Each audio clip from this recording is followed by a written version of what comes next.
Right. నటి హేమ మనం చూస్తూ ఉన్నాం. గతంలోని ఈ రేవ్ పార్టీ ఏదైతే ఉందో అందులోనే ఆమె దొరికినట్టు, అలాగే తను డ్రగ్స్ తీసుకున్నట్టు కూడా చాలా వరకు సంచలనంగా మారింది. అయితే ఈ నేపథ్యంలోని నిన్న కరాటి కళ్యాణికి ఆమె నోటీసులు కూడా పంపించడం జరిగింది. 5 కోట్ల పరువు నష్ట దావా వేస్తున్నట్టు కూడా తెలిసింది. అయితే ముఖ్యంగా ఆమె కొన్ని యూట్యూబ్ ఛానల్స్‌లోని తన గురించి అసత్య ప్రచారాలు చేసింది అని చెప్పి కూడా ఇక్కడ హేమ ఆరోపిస్తూ ఉన్నారు. మరి ఇదే అంశం పైన మాట్లాడింది వాళ్ళు మనతో పాటు సీనియర్ జర్నలిస్ట్ దుర్గా గారు ఉన్నారు. ఆవిడతో మాట్లాడి మరిన్ని విషయాలు తెలుసుకుందాం. రైట్. నమస్తే మ్యామ్. నమస్తే అండి. రైట్. ఇప్పుడు హేమ వేసిన ఇది 5 కోట్ల పరువు నష్ట దావా ఏదైతే ఉందో దీన్ని మనం ఏ విధంగా చూడొచ్చు అంటారు? దీనిపైన కళ్యాణి కూడా రియాక్ట్ అవ్వడం జరిగారు. సరే, నేను కూడా లీగల్గానే వెళ్తాను, లీగల్గానే నేను కూడా పోరాడతాను, నిజాలు ఏంటనేది జనాలకి తెలుసు అన్నట్టు. సో దీన్ని మీరు ఎలా చూస్తారు? ఎవరిని సమర్థిస్తారు ముఖ్యంగా? ఇక్కడ ఎవరిని సమర్థించడం లేదండి. కాకపోతే ఏంటంటే హేమ గారు ఇంత టైం ఎందుకు తీసుకున్నారు ఒక లీగల్ నోటీస్ ఇవ్వడానికి? ఈ ఇష్యూ జరిగి ఆల్మోస్ట్ కొన్ని నెలలు అయింది కదా. హేమ గారి పొజిషన్లో ఒకవేళ కళ్యాణి గారు ఉంటే ఏం చేసి ఉండేవాళ్ళు? ఎవరైనా అంతేనండి. తప్పు చేసినప్పుడు ఏమవుతుందంటే వాళ్ళు ఖచ్చితంగా తప్పించుకోవడానికే చూస్తారు. హేమ ఎక్స్పెక్ట్ చేయలేదు. ఒక వీడియో వదిలేస్తే నేను బిర్యానీ చేస్తున్నానని జనాలు పట్టించుకోరులే అనుకుంది. కాకపోతే ఇప్పుడు టెక్నాలజీ పెరిగింది కదా. టెక్నాలజీలో మనం ఏ తప్పు చేసినా ముందే తెలుస్తుంది.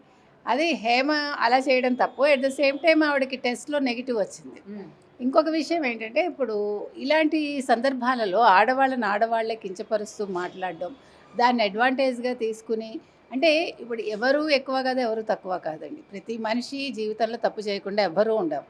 ఈ inclusive of me and you.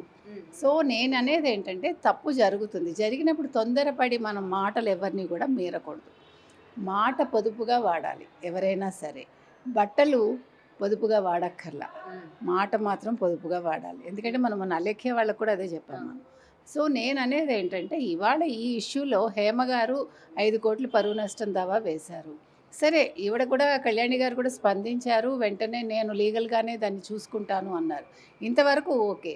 కానీ ఇటువంటి సందర్భాలలో ఎవరమైనా సరే మన అవతల వాళ్ళని కమెంట్ చేసే స్థాయి ఎవరూ వెళ్ళకూడదు. అది వాళ్ళు గొప్పవాళ్ళ, తక్కువ వాళ్ళ, చిన్నవాళ్ళ, పెద్దవాళ్ళ, ఐఎమ్ నాట్ టాకింగ్. నేను అనేది ఏంటంటే ఒకరికి ఒక కష్టం వచ్చింది. సరే, ఆవిడ తప్పే చేశారు. ఆవిడ రేవ్ పార్టీకి వెళ్ళారు, వెళ్ళలేదని చెప్పారు. She is also a celebrity. ఆవిడ ఎప్పటి నుంచో ఇండస్ట్రీలో ఉన్నారు. ఆవిడకంటూ ఒక గుర్తింపు ఉంది. At the same time karate Kalyani గారు కూడా ఆవిడకు ఉండాల్సిన గుర్తింపు ఆవిడకుంది. కానీ మనం రెచ్చిపోకర్లా. ఇప్పుడు నేను గొప్పదాన్ని అనుకుని నేను రెచ్చిపోతే నాకే అది నష్టం కదా. ఇప్పుడు మనిషి మాట తూలొద్దండి. ఏ రకంగా అంటే మనం మంచిగా మాట్లాడితే అది ఎదురువాళ్ళు తీసుకుంటారు. ఇప్పుడు కళ్యాణి గారు ఇంత పరుషంగా మాట్లాడకుండా ఓకే, ఒక కమెంట్ చేసి వదిలేస్తే ఈరోజు లీగల్ నోటీస్ వచ్చింది. నేను ఇక్కడ హేమ గారిని సమర్థించట్లేదు, ఎట్ ద సేమ్ టైం నేను కళ్యాణి గారిని కూడా సమర్థించట్లేదు. కానీ ఎవరైనా సరే మన పరిధి దాటి మాట్లాడొద్దు అని చెప్తున్నాను. ఇది ఇక్కడితో ఆగదు. మీకు గుర్తుంటే నాగార్జున గారు వేశారు కదా, ఆవిడెవరు, మన సురేఖ గారు సారీ చెప్పారు. చెప్పినా కూడా ఆయన అంటే ఇక్కడ డబ్బు కాదు నేను అనేది, పరువు నష్టం దావాలేసి దానివల్ల వచ్చేది ఏమి ఉండదు. కాకపోతే ఏంటంటే కొన్ని సందర్భాలలో మనుషులు తెలియకుండా మాట తూలచ్చు. అది కావాలని జరగదు. సురేఖ గారి విషయంలో అలాగే జరిగింది. అంటే సురేఖ గారు అందరికీ తెలుసు, she such a nice person, అది వేరే విషయం. కానీ ఇక్కడ హేమ విషయంలో హేమ తప్పు చేశారు. తప్పు చేసి దాన్ని కప్పిపుచ్చుకోవటానికి ఆవిడ కొన్ని డ్రామాలు ఆడారు.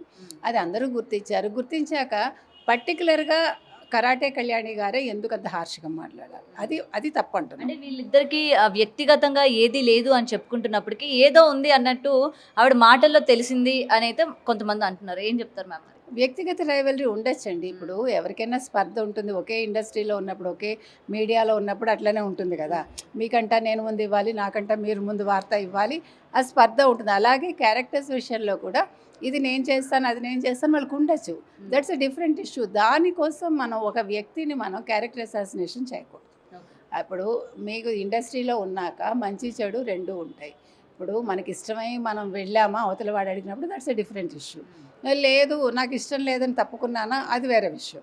కానీ మనం ఎవరో ఏదో చేశారో లేదో నాకు తెలియకుండా ఒకవేళ చేశారే, అది కూడా మనకు అనవసరం. అవునా కదా? వాళ్ళ సర్వైవల్ కోసం వాళ్ళు ఏమైనా చేసుకుంటారండి. మనం క్యారెక్టర్ అసాసినేషన్ చేయకూడదు. At the same time I don't have any right to comment the other person. అది నేను చెప్పేది. ఇప్పుడు హేమ గారు తప్పు చేస్తే దానికి పోలీసులు ఉన్నారు, దానికి మా ఉంది. అంతవరకే. మా ఆయన కూడా తన పరిధి దాటి మాట్లాడలేదుగా, ఎవరూ మాట్లాడలేదు. నరేష్ గారు సపోర్ట్ చేశారు, అందరు చాలామంది ఆవిడకి సపోర్ట్ అండ్ చేశారు. అప్పుడు ఏదైతే మా నుంచి కూడా ఆమెను తీయాలి అన్నప్పుడు కూడా ఈమె నేను హేమకి సపోర్టివ్ గానే మాట్లాడాను అని చెప్తున్నారు. అదే నేను చెప్తున్నా. ఓకే, అంతవరకు బాగుంది. కానీ సపోర్టివ్గా మాట్లాడటం వేరు, మన అనవసరంగా దూషించటం వేరు. దూషణ వద్దంటున్నా. అంటే నేను అనేది ఇప్పుడు వచ్చే ఈ ఇన్సిడెంట్స్ అన్నీ మీరు వరుస క్రమంలో చూసుకున్నారంటే these are all lessons for each and everybody. అది ఇండస్ట్రీ కావచ్చు, మీడియా కావచ్చు, లేదు వ్యాపారం కావచ్చు, లేకపోతే వ్యక్తిగతం కావచ్చు, ఏదైనా కూడా మనం చెప్పేది ఏంటంటే ఖచ్చితంగా మీరందరూ కూడా మాటలు మీరకండి.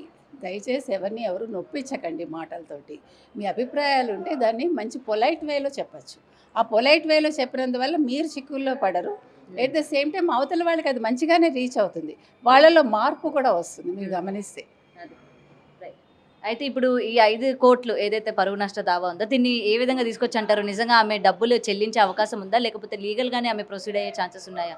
అండ్ ఇది ఈమెకే కాకుండా ఇలానే ఏదైనా ఇష్యూ పైన మాట్లాడే వాళ్ళందరికీ కూడా వర్తిస్తుంది అనుకోవచ్చా? ఖచ్చితంగా వర్తిస్తుంది. అయితే 5 కోట్లు అనేది చాలా హై అమౌంట్. కాకపోతే ఏంటంటే ఇక్కడ ఇండస్ట్రీ పెద్దలు మేబీ మా వాళ్ళు కొంచెం కలగజేసుకుని వాళ్ళిద్దరికీ కొంచెం సామరస్యపూర్వకంగా వాళ్ళకి ఒక ఇది చేస్తే బాగుంటుంది. అంతవరకు మనం చెప్తాం. ఎందుకంటే ఎవరు కూడా తెగేదాకా లాగొద్దు, అది మనం చెప్తున్నాం. ఎందుకంటే అందరూ ఇండస్ట్రీలో ఉండేవాళ్ళే. ఇండస్ట్రీలో ఒకళ్ళ మొహాలు ఒకళ్ళు రేపు పొద్దున చూసుకుంటారు, మళ్ళీ వీళ్ళే ఫ్రెండ్స్ అవుతారు, అందులో డౌట్ లేదు. ఇవన్నీ టెంపరీ ఫేజులు కాబట్టి సరే ఇది కొంతకాలం నడుస్తుంది, తర్వాత వాళ్ళే కాంప్రమైజ్ అవుతారని మనం అనుకుందాం. Thank you. రైట్, ఇదండి ప్రజెంట్ ఇప్పుడు మీడియా ఛానల్స్లోని ఏదైతే మాట్లాడుతూ ఉంటారో కొంచెం అదుపులో మాట్లాడుకోవాలి, లేకపోతే పరిణామాలు ఇదే విధంగా ఉంటాయి అని అయితే ఇక్కడ క్లియర్గా కనిపిస్తుంది. మరి ఇప్పుడు 5 కోట్ల పరువు నష్ట దావాకి లీగల్గా ప్రొసీడ్ అవుతున్నారు కాబట్టి ఇది ఎక్కడి వరకు వెళ్తుంది ఏంటి అనేది కూడా వేచి చూడాల్సింది. Cameraman Lakshmikant, Gautami report in Hyderabad. For more videos like this, subscribe Big TV channel.